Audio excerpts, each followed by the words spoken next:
E aí, pessoal, beleza? Aqui estamos mais um dia. Meu nome é Rodolfo, sou professor de Biologia aqui do 1º de Maio. Eu sou a Ana, sou professora de Química daqui do 1º de Maio também. E hoje a gente vai conversar com vocês de um tema que é muito importante, cada vez mais.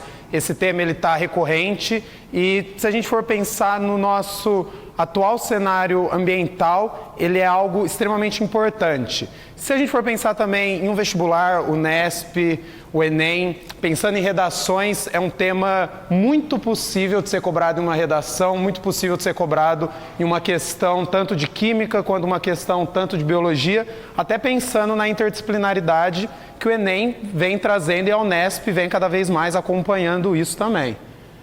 Que é o tema, a gente separou o tema, a gente vai trabalhar um pouquinho sobre as queimadas que estão rolando na Amazônia.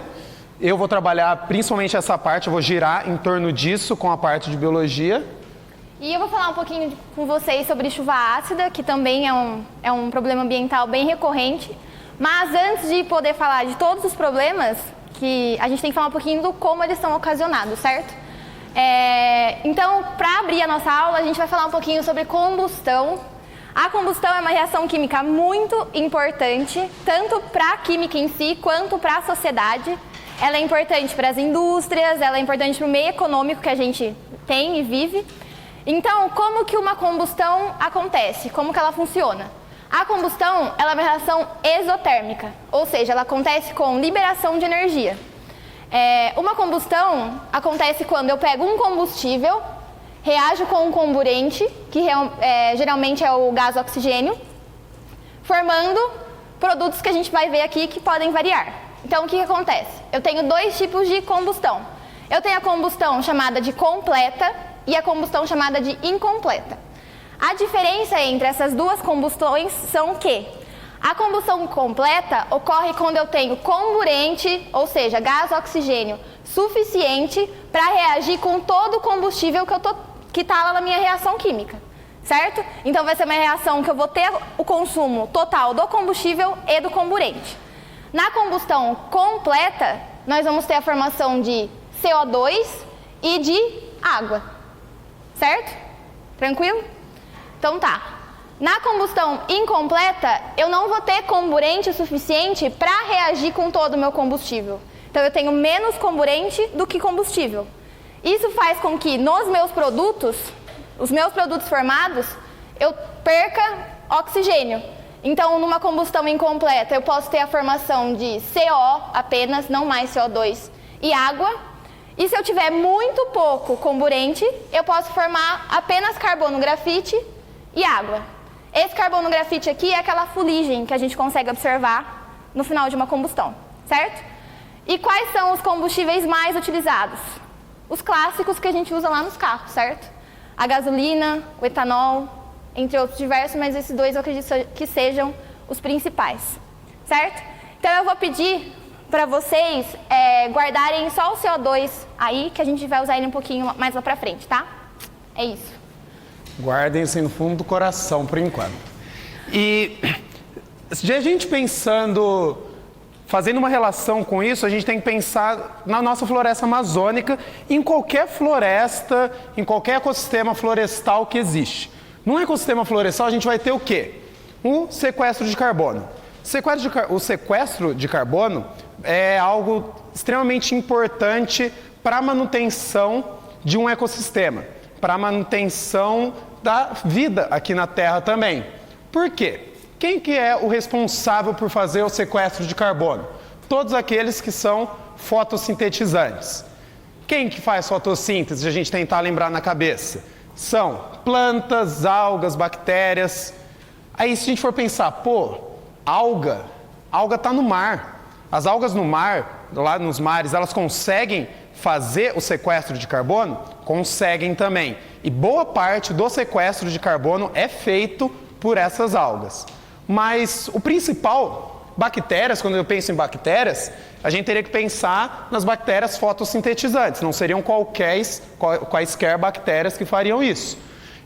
Mas o meu foco hoje, o nosso foco, vão ser quem? Vão ser as plantas. para a gente poder enquadrar bastante aqui na nossa floresta amazônica. Só que aí, por que são organismos fotossintetizantes que fazem esse sequestro de carbono? O sequestro, pessoal, vai funcionar bem pelo nome mesmo, sequestro. Esses organismos eles vão pegar o carbono que está no ambiente e vão pegar para eles. Eles vão fazer uma assimilação desse carbono. Tudo isso por quê? Porque eles são organismos que fazem a fotossíntese. E se a gente for tentar lembrar a fotossíntese é um momento em que uma planta ela vai produzir o próprio alimento dela. E dentro de um dos ciclos da fotossíntese, a gente tem o ciclo de Calvin, que é o ciclo da fixação do carbono, que é quando a planta vai pegar esse carbono e vai conseguir, dentro de alguns processos, que a gente não vai trabalhar aqui para não aprofundar tanto na parte da fotossíntese, para deixar mais amplo, mas ela vai pegar o carbono e vai conseguir gerar, no final disso tudo, a glicose.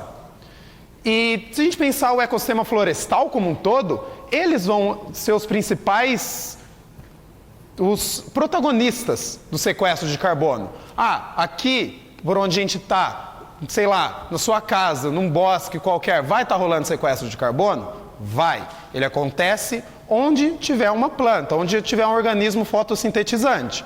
Mas se eu pensar no ecossistema florestal, como a floresta amazônica, outro, por exemplo, como a Mata Atlântica, e até mesmo um cerrado em suas formações mais fechadas, que a gente costuma chamar de cerradão, também serão lugares muito propícios para estar acontecendo o sequestro de carbono.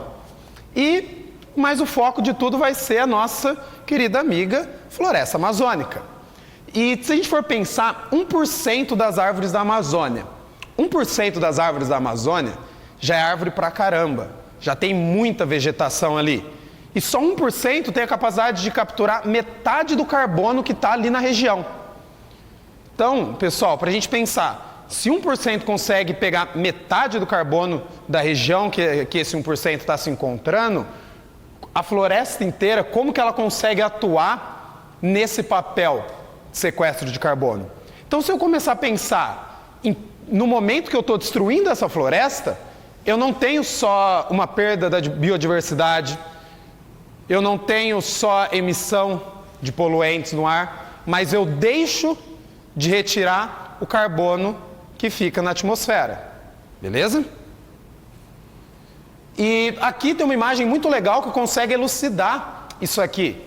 Tenho a emissão de gás carbônico por uma fábrica, por exemplo, ou por carros, ou por queimadas até, e sem contar que outras coisas também emitem carbono na nossa atmosfera, como a nossa respiração das plantas. É sempre importante lembrar que as plantas, elas também liberam CO2 no ambiente. Elas também liberam carbono para o ambiente no processo de respiração. Elas fazem fotossíntese, retiram o carbono, mas elas também devolvem carbono para o ambiente. As ovelhinhas, e com a fotossíntese, esse CO2, esse carbono, ele vai ser assimilado pela planta. Vai ser assimilado, vai ser convertido em glicose, então a gente não é mais o CO2. A gente vai ter um carbono orgânico aqui, que vai ser a minha glicose. E como que continua esse ciclo do carbono?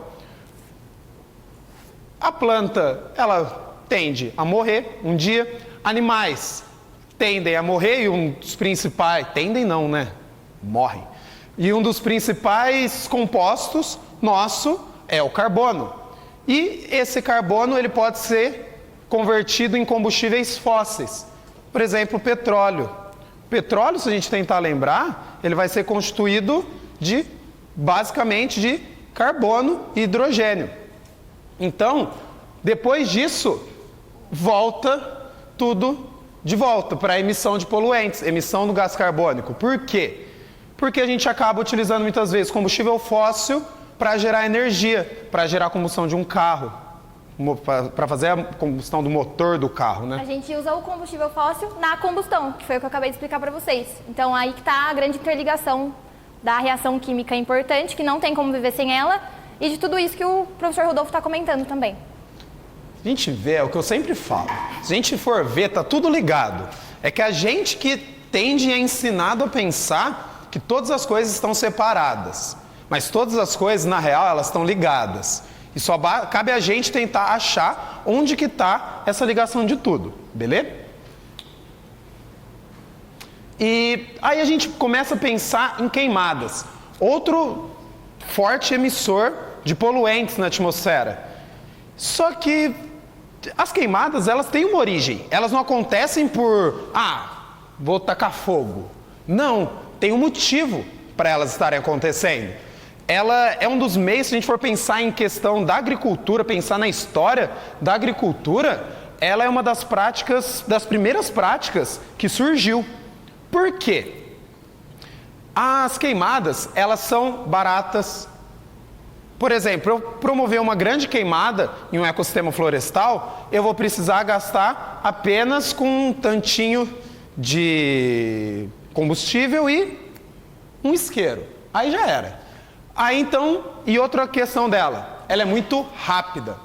Uma queimada num momento seco, igual a gente viveu algum tempinho atrás na Amazônia, clima muito seco, as árvores, as plantas, elas já estão com uma baixa quantidade hídrica, uma baixa reserva hídrica nelas. Então isso acaba ajudando o fogo a se alastrar muito mais rápido. Então esse acaba sendo um problema muito forte quando a gente pensa em queimadas. Ela é rápida e ela é barata. É um problema para o nosso ambiente, só que acaba sendo meio que algo bom para aqueles que acabam promovendo as queimadas. É bem um choque de interesses mesmo. E até um dos motivos, até um dos argumentos que o pessoal que pratica queimada até hoje, a galera da agricultura, eles falam que a fuligem, o que sobra das queimadas, é muito bom para o solo. Ajuda como um fertilizante natural do solo. E esse acaba sendo um dos argumentos que eles se debruçam bastante, se debruçaram por muito tempo. Só que a gente vai ver daqui a pouco se realmente queimadas, se realmente eu tacar fogo em tudo, vai ser algo bom. Porque a gente acaba observando o quê? Elas geram muitos desequilíbrios nos nossos ecossistemas. E muitas vezes, não somente no ecossistema que a floresta está inserida. Por exemplo, se a gente for tentar puxar na memória, a gente consegue se lembrar de um dia que eram 3, 4 horas da tarde e estava escuro. E o poste estava ligado, o carro tinha que andar com o farol aceso, principalmente na capital, lá em São Paulo. Por que que isso aconteceu? Olha a mudança que a gente teve em um ecossistema. A gente praticamente alterou o dia pela noite. Fazendo essa alteração, eu acabo influenciando totalmente o ecossistema, influencio animais que estão vivendo nele. E eu tentei listar aqui alguns pontos importantes quando a gente pensa nessa alteração. Por exemplo, acho que é claro essa, mas é sempre bom a gente falar, eu coloquei em primeiro, que é a diminuição da biodiversidade. Eu vou destruir árvores, vou matar um monte de planta, queimando elas. Animais, planta está ali parada, ela não consegue fugir do fogo, o animal consegue. Não consegue, eu acho que todo mundo aqui já deve ter assistido o Bambi. E o Bambi não conseguiu fugir muito bem do fogo. E diminuição da biodiversidade. Por exemplo, se a gente for tentar, a gente pensa na Amazônia, a gente acaba muitas vezes pensando planta, planta, planta e esquece que a gente tem muitos animais lá. A fauna da Amazônia é gigante. Mico-leão-dourado, onça-pintada. E outra coisa, emissão de poluentes na atmosfera. Ela vai deixar, eu vou perder os meus astros do sequestro de carbono, aqueles que iam estar tirando carbono da atmosfera, mas acabo colocando mais poluentes, acabo colocando mais carbono na atmosfera. Então eu tiro de jogada quem pega o carbono e jogo mais carbono. Então, só prejudica o ecossistema. Aumento de doença respiratória. Vou falar um pouquinho mais de doenças respiratórias daqui a pouquinho, mas guardem que isso acontece. Aquecimento global, um tema que a gente não pode esquecer, é um dos temas mais fortes que alguns vestibulares estão cobrando, é um tema totalmente atual. E aí a gente entra numa coisa muito importante, que é o quê? Diminuição da fertilidade do solo. Se a gente for ver, é exatamente contrário ao que alguns ruralistas pregam, que a queimada vai favorecer a fertilidade. Não, queimada não favorece a fertilidade do solo. E se eu pensar numa questão da floresta amazônica, que já é uma floresta, já é um ecossistema onde eu tenho a característica de ter um solo pobre, eu diminuir a fertilidade dele ainda, como que esse solo consegue se revitalizar? Como que ele tem essa capacidade? Se ele já é pobre e eu deixo ele cada vez mais incapacitado de ser fértil. Ok? Outra coisinha, intensificação de erosões, dano à circulação da água superficial e subterrânea. Aquíferos, a gente tem um dos maiores aquíferos do mundo lá na Amazônia. A gente tem um dos maiores rios do mundo na Amazônia, Rio Amazonas. Então a gente vai estar danificando diretamente isso. Então, fazer uma queimada na floresta amazônica não é só botar fogo. Fazer uma queimada na maior floresta do mundo, eu tenho consequências. E como a gente conseguiu observar, as consequências não são só lá. As consequências podem chegar para a gente aqui, do outro lado do país, ou até mesmo em outros países vizinhos nossos. Ok? E não adianta nada ficar falando floresta amazônica, se a gente não consegue lembrar o que é um ecossistema de uma floresta tropical. Uma floresta tropical, por exemplo, ela vai se localizar em áreas equatoriais, regiões próximas à linha do Equador. E uma característica muito importante delas ela tem muita chuva lá na floresta amazônica. Tem muita chuva numa floresta tropical. Tanto que lá fora, em países de língua inglesa, eles chamam essas florestas de rainforest, que são florestas de chuva, para quem não entender inglês, assim, quer dizer florestas de chuva. E se a gente for pensar, se eu juntar assim, todas as formações vegetais que existem, ela é a mais úmida. Então eu estou vendo bastante umidade, água. Água, pessoal, e o fogo? A gente sempre tem que pensar isso. Pô, uma floresta muito úmida, que tem muita água, que está chovendo bastante. Pô, e o fogo? Como que o fogo vai conseguir entrar aí nesse momento? Está chovendo sempre. Se vocês conversarem com alguém que já morou na região norte, que já visitou a floresta amazônica, vocês sempre vão ouvir a pessoa falar assim, todo dia chovia. Lá é extremamente úmido. São características próprias de um ecossistema de uma floresta equatorial. Se a gente for pensar, as florestas tropicais elas são responsáveis por 2/3 da biodiversidade do planeta. 2/3, galera. 2/3. É muito. É muita biodiversidade. São muitas espécies. A maior parte das espécies que a gente tem estão lá. E vamos pensar... plantas, animais. Animais, galera, também são os invertebrados que vivem naquele lugar. Animal não é só vertebrado. Animais são os insetos. A quantidade de insetos que a gente tem na Amazônia, a gente até, dentro da biologia, a gente acredita que existem mais de 1 milhão, cerca de 1 milhão de espécies de insetos que a gente ainda não conseguiu catalogar ainda, que a gente não descobriu ainda, que está perdido por lá, que ninguém nunca viu. Então a biodiversidade lá é gigante.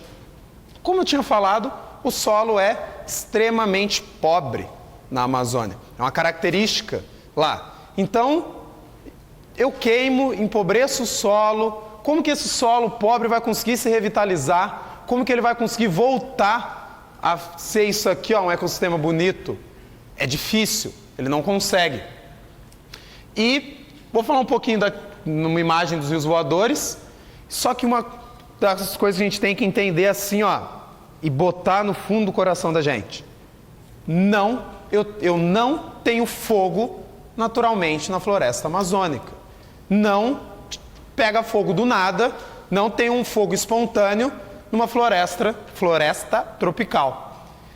Se a gente for pensar, o Cerrado, clima da região de Bauru, clima de boa parte do Brasil. O Cerrado, pessoal, ele tem como um dos principais agentes modificadores dele o fogo. Se a gente pensa no Cerrado, o fogo é normal. No Cerrado, o fogo ele é até bom muitas vezes. Só que o Cerrado, eu tenho árvores que foram feitas para resistir ao fogo. Eu tenho toda uma vegetação própria para resistir ao fogo. Na floresta amazônica, numa floresta tropical, não. Lá não é para pegar fogo. Então, a seleção natural nunca vai ter selecionado organismos para viverem lá resistentes ao fogo. Então é sempre bom a gente dar aquele gancho na seleção natural de Darwin. E aqui um mapinha que consegue mostrar bastante onde que essa floresta está. Bem na região equatorial aqui, ó. Aqui a floresta amazônica, também a gente tem a Mata Atlântica aqui no Brasil. Então, o Brasil, gente, ele é o antro da biodiversidade mundial, por conta disso. Pensando aqui, ó, na África, a gente tem também as florestas africanas. Tem uma região aqui na Ásia e na Oceania. Tudo aqui na região tropical, que é a característica. Aqui uma imagem bem interessante dos rios voadores. Rio voador, a gente pensa em rio, fala rio. Se eu falar para todo mundo, faz o exercício, fecha o olho, imagina um rio. Vocês vão imaginar muitos tipos de rios. Muito pouco, provavelmente, vocês vão imaginar um rio assim. Olhando assim, falando, nossa, tá pegando fogo, olha, um monte de fumaça. Não. Isso, pessoal, é tudo resultado da evapotranspiração das plantas da região, da água que sai delas. Ah, pô, Rodolfo, legal, tem um rio voador na Amazônia. Então vamos proteger a Amazônia só porque tem um rio voador nela? Tô nem aí para esse rio, não preciso dele. Será que eu não preciso desse rio voador?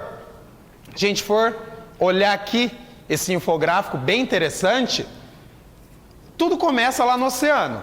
A água do oceano evapora, está muito quente, muito calor, a água sai de lá, continente. Tudo isso acaba indo para a região norte e chove na Amazônia. Coisa clássica, chuva na floresta amazônica. Mais um dia normal. Chove lá, por consequência, a evapotranspiração das plantas acontece. É a água que elas perdem normal, é a vida delas. Elas pegam a água do solo e perdem água para a atmosfera, na forma de vapor de água. E esses rios voadores, pessoal, eles vão seguir por todo o continente. Muitas vezes eles não vão atuar somente aqui no Brasil, eles podem atuar também em países nas nossas proximidades. Então, muitas vezes, a gente só consegue ter uma época com chuva, só consegue chover bastante aqui, a gente ter uma boa disponibilidade de água aqui na nossa região sudeste. Por quê? Porque eu tenho os nossos amigos rios voadores, que vêm de onde? Da floresta amazônica, que está sendo destruída por quem? Pelo fogo. Então, para a gente fazer uma relação, um problema na Amazônia é um problema na Amazônia, mas a gente nunca tem que pensar como problema da Amazônia. É um problema que está acontecendo lá, mas ao mesmo tempo ainda é um problema nosso, beleza?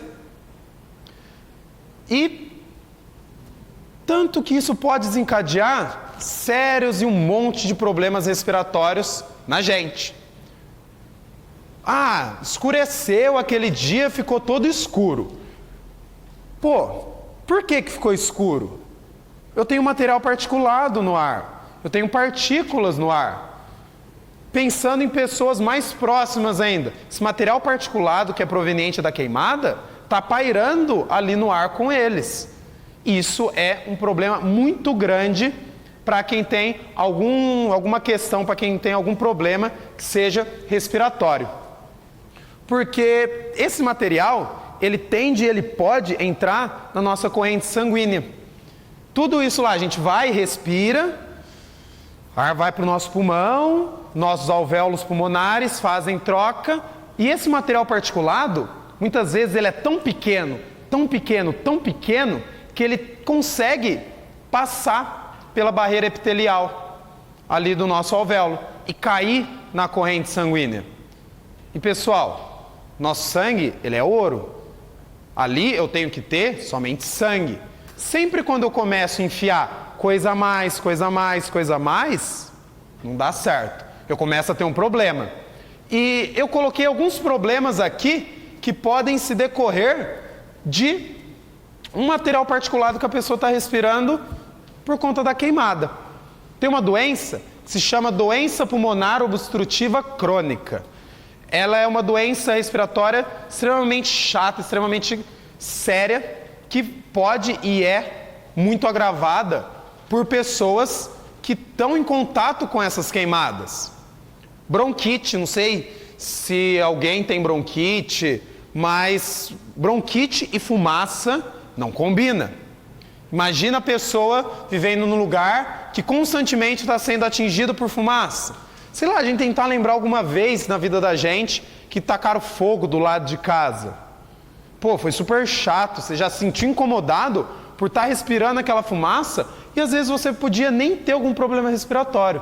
Imagina se você tem uma bronquite, uma asma, que pode desencadear uma crise, crises mais fortes, crises muito mais violentas na pessoa.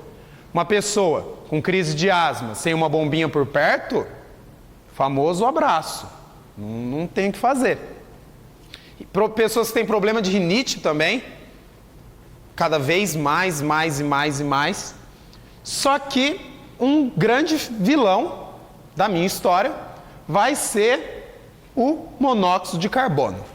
Um carbono, um oxigênio. Monóxido de carbono, pessoal, olha a carinha dele aqui, ó. Essa bolinha preta. O monóxido de carbono, ele vai ser, se a gente for tentar relembrar aqui, ó, que a Ana falou, a professora Ana ali falou no começo. Lembrando aqui da reação, combustível mais oxigênio gera monóxido de carbono mais água. Gente, esse monóxido de carbono, ele vai estar sendo liberado na atmosfera. Eu vou começar a respirar. Respiro o monóxido de carbono. O monóxido de carbono acaba entrando na minha circulação, entra na minha corrente sanguínea. E o problema é, o monóxido de carbono tem uma afinidade gigantesca com essa molécula vermelhinha aqui, que é a hemoglobina. A hemoglobina é uma das principais proteínas do nosso corpo, que está dentro das hemácias. Função da hemoglobina, para que ela serve? Levar oxigênio pelo meu corpo inteiro. O oxigênio segura na mão da hemoglobina e vão dar uma volta no nosso corpo, levando oxigênio para todo lugar. Quando o oxigênio chega no destino final dele, ele se solta, ele se desprende da hemoglobina e a hemácia, carregando a hemoglobina, volta lá para o pulmão, pegar mais oxigênio, levar para outro lugar, e é o ciclo da nossa vida. Só que, quando a pessoa começa a respirar monóxido de carbono, ele também vai se juntar à hemoglobina, formando um composto chamado carboxihemoglobina. Qual que é o problema? Será que tem problema? O oxigênio também junta, deixa o monóxido de carbono juntar, né? Não precisa ser tão egoísta, cabe todo mundo.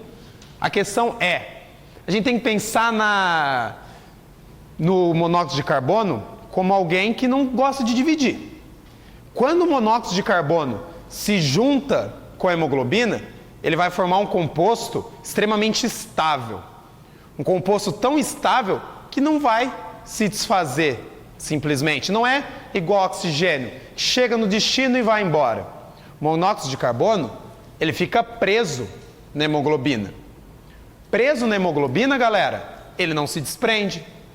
Cada vez mais, conforme a pessoa vai respirando, fumaça com monóxido de carbono, cada vez mais ela tem monóxido de carbono no corpo dela e menos hemoglobina disponível. Menos hemoglobina disponível para ela transportar oxigênio.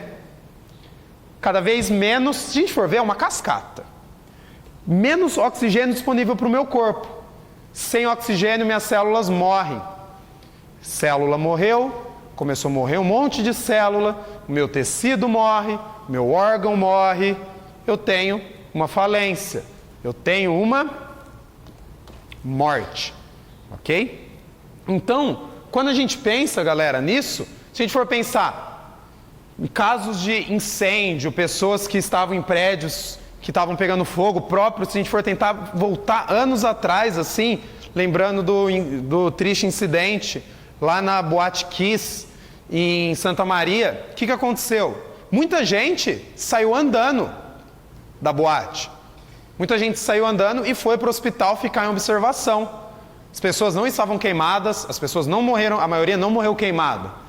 A galera morreu lá no hospital. Tava tudo bem, tudo de boa, a hora que via, morria. Por quê? Porque pouco a pouco esse excesso de monóxido de carbono vai causando uma falência no corpo da pessoa. Ok? Então, pessoal, a gente está falando de carbono, de monóxido de carbono, de gás carbônico. Quimicamente, o que são essas substâncias? Em que parte, em que classe eles se encaixam, certo? Então, o monóxido de carbono e o dióxido de carbono, que é o CO2, eles são óxidos. Óxido é uma classe orgânica, uma classe inorgânica, perdão, da química inorgânica, uma função inorgânica. Então, a gente tem os ácidos, as bases, os sais e os óxidos, que são os que a gente vamos trabalhar aqui hoje. Então, o óxido é um composto binário, ou seja, ele é formado por dois elementos, onde um desses elementos é o oxigênio e ele está ligado a alguém que seja menos eletronegativo que ele. Então, lembrando lá da nossa fila de eletronegatividade, o oxigênio consegue se ligar com todo mundo, menos com o flúor, que é o flúor é o elemento mais eletronegativo, certo? Então tá. Os óxidos são divididos em três categorias: os óxidos básicos, os neutros e os óxidos ácidos, que vão ser o nosso maior objetivo aqui. A gente vai trabalhar com os óxidos ácidos. Mas só para explicar para vocês, os óxidos básicos são aqueles que têm um caráter iônico. O que isso significa? Que eu vou ter o oxigênio ligado a um metal, realizando uma ligação iônica, certo? Quando eu pego um óxido básico e reajo ele com água, eu acabo transformando ele numa base. Mas se eu pegar um óxido básico e reagir ele com ácido, eu vou formar sal mais água, uma reação de neutralização. Os óxidos neutros, por sua vez, eles têm caráter covalente. Então eu vou ter o oxigênio ligado a um metal, certo? Fazendo uma ligação covalente. O óxido neutro, por sua vez, ele não reage nem com a água, nem com o ácido e nem com base. Ele é neutro. São esses três aqui, ó, monóxido de carbono, o monóxido de nitrogênio e o monóxido de nitrogênio, certo? Eles são conhecidos como cononô. Então, falou em cononô, não reage com ninguém, ele é neutrinho na dele, certo? O óxido ácido, que é o nosso principal objetivo aqui, o nosso foco, ele também tem caráter covalente, ele também é um oxigênio ligado a um ametal, fazendo uma ligação covalente. E o que acontece? Se eu pegar um óxido ácido, assim como acontecia lá no óxido básico, e reagir ele com água, eu vou formar um ácido. Se eu reagir ele com base, eu vou formar sal mais água. Dessas duas reações químicas aqui, a que interessa pra gente, aqui é o nosso foco, que é a reação que vai ser tratada no problema ambiental que eu vou falar para vocês, é a primeira. Então, toda vez que eu pego um óxido ácido e reajo com água, eu vou formar o seu respectivo ácido. Por que isso é importante? Por que eu tenho que prestar atenção nisso? É assim que se forma a nossa chuva ácida, certo? Mas o que é a chuva ácida? O que é a chuva em si? Toda chuva que cai, ela é naturalmente ácida. Ela não tem o pH neutrinho 7, ela tem um pH um pouquinho inferior a 7. Então, toda chuva ácida que cai, então quer dizer que está caindo ácido aí toda vez que chove? Não. O que acontece? A gente vai ter ali, ó, um pH igual a 5,6, levemente ácido. Por que a gente tem isso? Como o Rodolfo comentou lá no começo, a gente tem CO2 na atmosfera, as plantas liberam, a gente libera também. Esse CO2, que é um óxido ácido, vai reagir com a água e vai formar o quê? Um ácido, certo? Que a gente acabou de ver. Que ácido que ele forma? O ácido carbônico. Só que o ácido carbônico é um ácido fraco. É um ácido que não é estável, ele é muito instável, ele acaba se decompondo. Então, o que a gente tem? Um abaixamento do pH da minha chuva, mas não um abaixamento tão drástico, tão brusco, certo? Mas o que vai ser, então, a chuva ácida, que é a chuva ácida que a gente tem que se preocupar, a chuva ácida que vai destruir coisas? Qual que é ela? Vai ser uma chuva que vai ter um pH inferior ao pH da chuva natural. Então, ela vai ter um pH menor que 5,6. E ela vai ser causada por quem? Por outros óxidos que, diferente do CO2, diminuem a acidez da chuva bem mais bruscamente. Quais são esses? Os óxidos de enxofre e os óxidos de nitrogênio. É comum aparecer essa nomenclatura aqui, ó, SOX e NXOY. Por quê? Porque eu posso ter o SO2 ou o SO3 e eu tenho o NO2, certo? Então, quais são os causadores da chuva ácida? Esses 3 óxidos. E da onde que eles vêm? Eles são expelidos por quem? Automóveis, a indústria, as fábricas. Então, todos esses emissores de gases poluentes estão diretamente ligados com a chuva ácida que acontece, certo? Como que é a reação química que encadeia isso? Então, a gente vai ter a mesma coisa nos 3 casos. O que vai mudar vai ser o óxido utilizado, liberado, e o ácido formado. Então, quando eu tenho o SO2, eu vou reagir com a água, vou formar o ácido sulfuroso. Quando eu tenho o SO3, eu vou formar o ácido sulfúrico e o NO2, eu vou formar o ácido nítrico. Esses são os 3 ácidos que são encontrados nas chuvas ácidas prejudiciais. Então, os causadores da chuva ácida são os óxidos liberados e os ácidos encontrados são os 3 respectivos ácidos desses óxidos. Ficou claro? Então, o que causa é o óxido, o que está presente é o ácido, certo? Então, ó, um esqueminha para ilustrar como que acontece. Eu vou ter a minha indústria, minha fábrica, ela vai liberar os óxidos. Esses óxidos vão reagir com a água que eu tenho lá na atmosfera, certo? Vão ocasionar essas 3 reações que eu mostrei aqui para vocês. E na hora da precipitação da chuva, ela vai precipitar com a presença dos seus respectivos ácidos, certo? Quais que são as consequências dessa chuva ácida? Por que a gente tem tanto que se preocupar?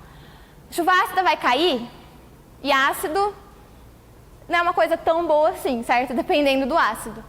Então, ela vai destruir muitas coisas. Ela vai acidificar o solo, que vai deixar ele ácido, vai deixar ele ruim, certo? O Rodolfo vai dar uma complementada nisso depois, que é mais biológico. Ela vai contaminar rios, lagos, reservas subterrâneas, aquíferos, vai atingir tudo. Ela não vai escolher onde ela vai cair, certo? Ela cai e vai pegar tudo que tiver na frente.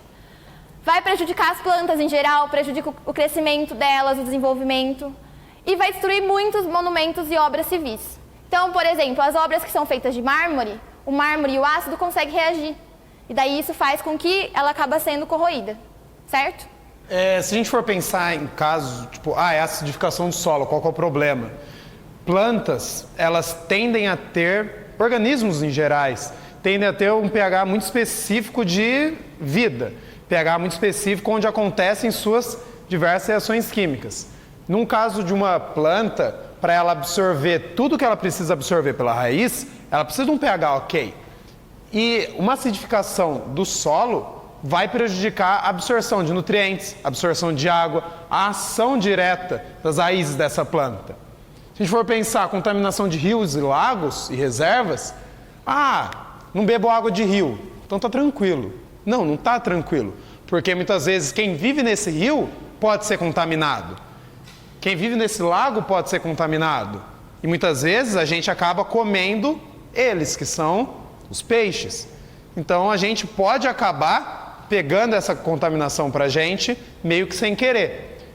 E pensando nas reservas subterrâneas, aí não tem como a gente fugir. Boa parte da nossa água vem, por exemplo, do aquífero Guarani. Imagina o aquífero Guarani totalmente contaminado. De onde que a gente tira água? Para onde que a gente corre para beber água? Então aí eu já caio num problema muito grande. E prejudicar as plantas cair num ácido na planta, né? Deve ser mó ruim cair um ácido em você. A planta também não vai gostar. Os ácidos da chuva ácida são também ácidos fortes. O ácido carbônico é um ácido fraco, então ele não diminui tanto. Agora, um ácido forte já tem acaba causando consequências bem diferentes comparado a um ácido fraco, certo?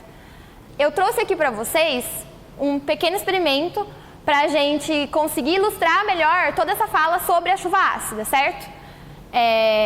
Então, o que a gente vai fazer aqui? A gente vai fazer uma simulação da chuva ácida mesmo.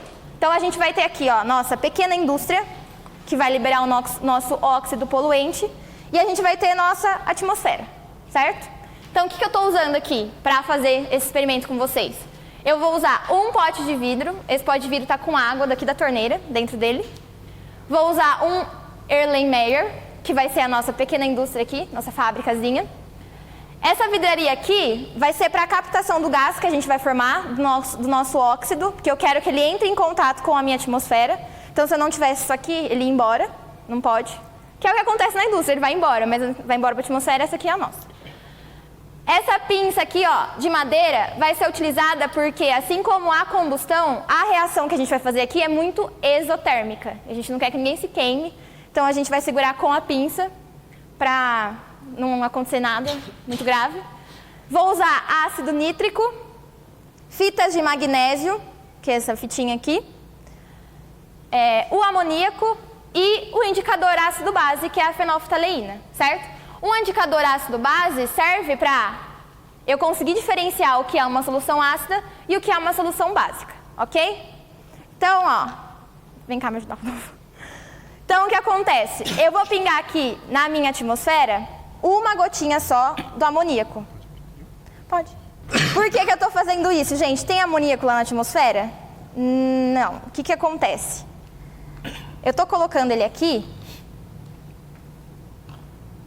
para deixar básico e daí, a hora que ficar ácido, a gente conseguir ver a diferença um do outro, certo?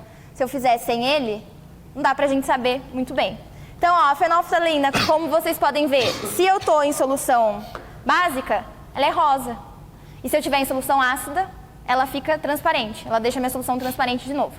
Então, um indicador ácido-base é isso. Ele se comporta de um jeito numa solução ácida e se comporta de outro numa solução básica, certo? Aqui na nossa indústria, a reação que vai ocorrer é a seguinte. Eu vou ter o ácido nítrico reagindo com o meu magnésio. Essa reação que acontece aqui é meio secundária. O que a gente precisa prestar atenção? O que está formando ali?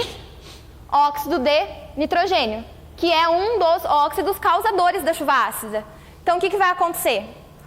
Pode vir aqui, por favor.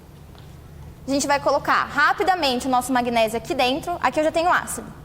E eu vou tampar. Tampar e colocar aqui. Borbulhando já. Ó, eles têm que estar em contato um com o outro. Deixa eu colocar. Segura aqui, fazendo favor, Rodolfo. Isso. Peraí.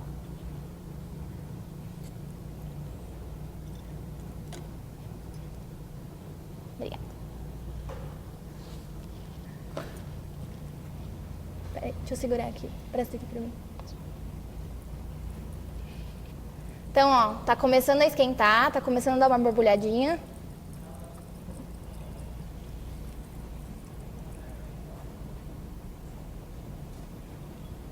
Tá borbulhando bem devagarzinho, né? Tá borbulhando um pouquinho, mas tá. Segura aqui, fazendo favor. Eu preciso dar uma fechadinha melhor. Pronto. Vamos lá, gente, não vai dar errado.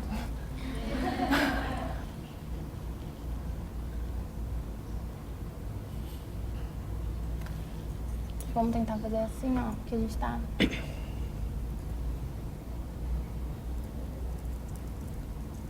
Ah, tô borbulhando mais agora. Qualquer coisa, coloca no rápido. Então, ó, como vocês estão vendo ali atrás no slide, o que está acontecendo? O óxido nítrico está reagindo com a água que está onde? Na minha atmosfera, certo? Simulando a mesma coisa que acontece naturalmente todos os dias. Com isso, a gente está formando o que ali na segunda reação? ácido nítrico, que é o respectivo ácido do óxido nítrico. Isso está fazendo com que o pH da minha atmosfera diminua, né? Então, o que a gente tinha antes? A gente tinha uma fenolftaleína bem rosa, porque eu estava bem básico, e com a produção do meu ácido, o pH da minha água vai cair, porque eu vou ter agora um ácido nítrico aqui, e a minha fenolftaleína vai ficar transparente. Então, pessoal, é isso. Essa aqui é a minha indústria. A minha indústria aqui diariamente vai liberando óxidos na natureza. Essa aqui é a minha atmosfera, que estava tranquilíssima lá. O óxido chega nela, reage com a água e vai formar o nosso ácido. Está borbulhando mais agora. Mas eu acredito que do rosa que estava no começo para o que está agora, deu clareada isso. Deu uma esclarecida no conteúdo aqui também. Uma little clareada, aqui, pessoal. Bem pouquinho. Finalizado agora, tudo que a gente falou, a aula que a gente deu, tudo dentro da parte de química, dentro da parte de física. Alguém tem alguma dúvida? Alguém quer... A gente vai deixar um espacinho aqui aberto para vocês, caso vocês queiram perguntar alguma coisa, ou para Ana, ou para mim. Sintam-se à vontade, assim, sabe? Perguntem. Levante a mão, pergunta para Ana, né? Sobre a falência de órgãos que você falou, Rodolfo, sobre a ingestão do monóxido de carbono. Isso. E você disse que acaba morrendo a pessoa com a falência de órgãos por causa do carbono e tal.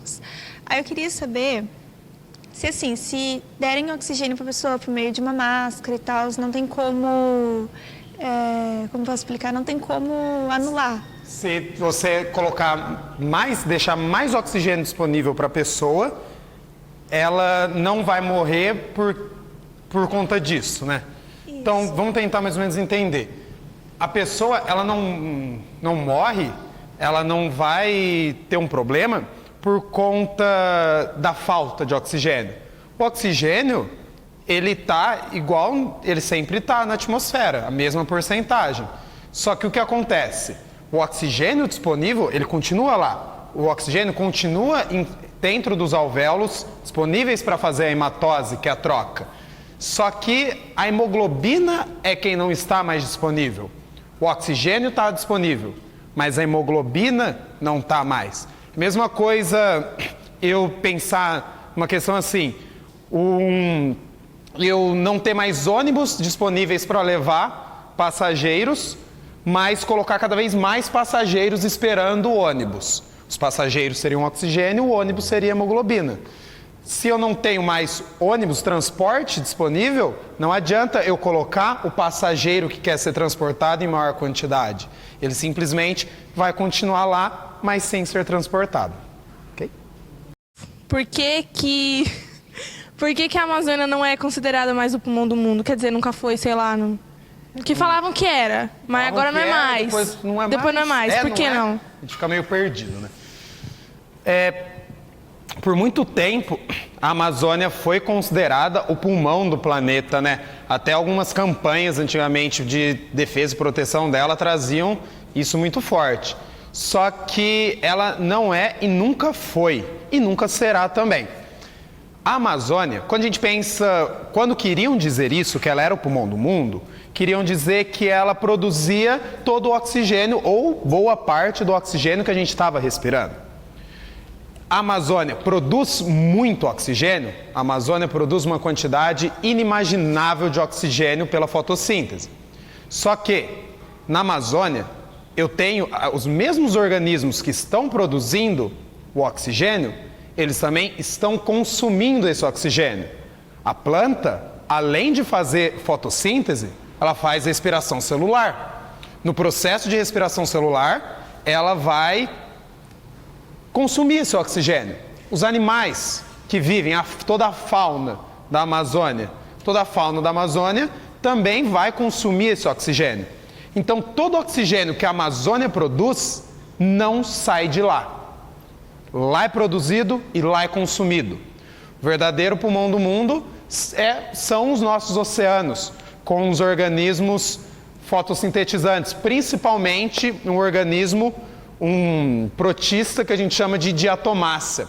É uma alga, ela sim é responsável por produzir essa grande quantidade de oxigênio. Ela produz lá no oceano e esse oxigênio consegue emanar para todo o globo. Tanto que estudos comprovaram que em milhões de anos a quantidade de oxigênio permaneceu constante na nossa atmosfera. Mesmo acontecendo tudo, mesmo a gente consumindo oxigênio, as diatomáceas, as algas lá no oceano conseguem sempre dar conta. Elas são o pulmão do planeta. A floresta amazônica, a gente pode falar que ela é o ar-condicionado do planeta. Ela ajuda a deixar o clima mais ameno, ajuda a deixar o clima mais fresco. É só a gente pensar um clima no centro da cidade e num bosque, numa floresta, onde é mais fresco. A floresta amazônica ajuda nisso, mas não em fornecer oxigênio para a gente. Okay? Você estava falando sobre os rios voadores e você falou como eles influenciam nas chuvas que acontecem em todo o Brasil e América do Sul. Mas na região Nordeste a gente vê que não tem grande quantidade de chuva, é até bem seco lá. A Amazônia não influencia, no caso, no Nordeste? A Amazônia, ela irá influenciar sim.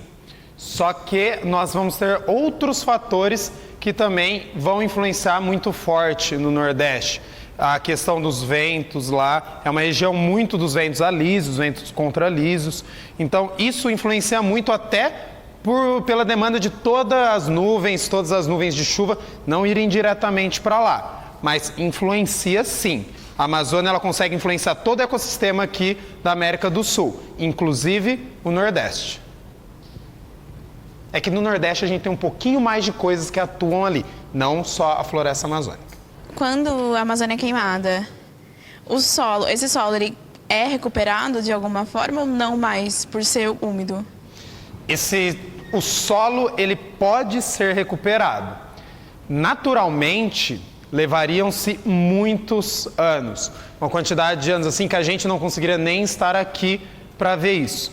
Como já é um solo pobre, esse solo leva muito tempo para se recompor. Levando muito tempo para se recompor, ele vai acabar afetando toda a região. Então, o solo se recupera? Se recupera. Só que ele vai demorar muito e acaba sendo, naturalmente, é um processo lento, gradual, como a gente observa que a própria natureza é. Cabe às pessoas, à sociedade, aos cientistas até desenvolverem novos métodos de recuperação do solo após queimadas, métodos cada vez mais eficientes e mais eficazes, que consigam reestabelecer a vegetação do local num curto período de tempo. Porque se a gente deixar, é diferente de um cerrado.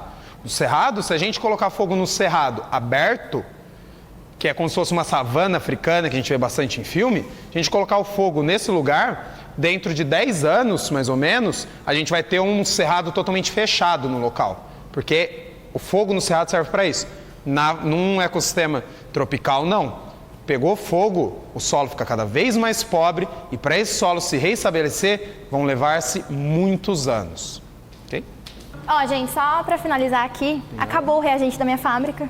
Então eu não tenho mais magnésio para reagir com o ácido nítrico. Então a gente acaba cessando. Todos os que eu coloquei aqui, foram totalmente consumidos, as fitinhas que eu tinha colocado.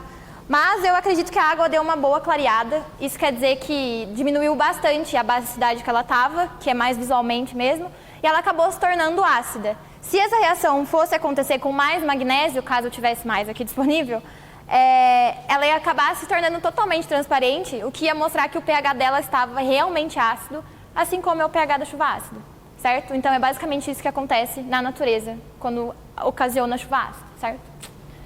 Então é isso, né, pessoal? A gente queria agradecer vocês pela aula, por estarem aqui. E espero que vocês tenham gostado, espero que tenha agregado muito para vocês. Sempre lembrem-se desse tema, é um tema muito recorrente, vestibulares, Enem, E mesmo que não caia em vestibular, Enem é um tema extremamente importante para a gente levar para a vida da gente, pensando numa conscientização ambiental cada vez mais, que é o que a gente precisa ter e desenvolver na gente em pessoas que a gente conhece. Isso aí, Ok? gente. Muito obrigada. Gente, muito obrigado.